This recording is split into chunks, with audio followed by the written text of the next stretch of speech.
आधी माझी आई कधी माझ्या वडिलांबरोबर भांडायची तेव्हा मी तिला म्हणायचे, तू का विचारतेस ते जेवले का ते ते ते त्यांचं ते बघून घेतील.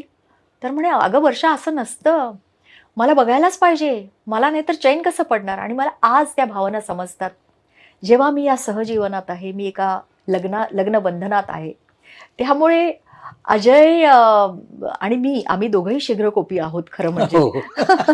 तोही तापट स्वभावाचा आहे, मीही आहे.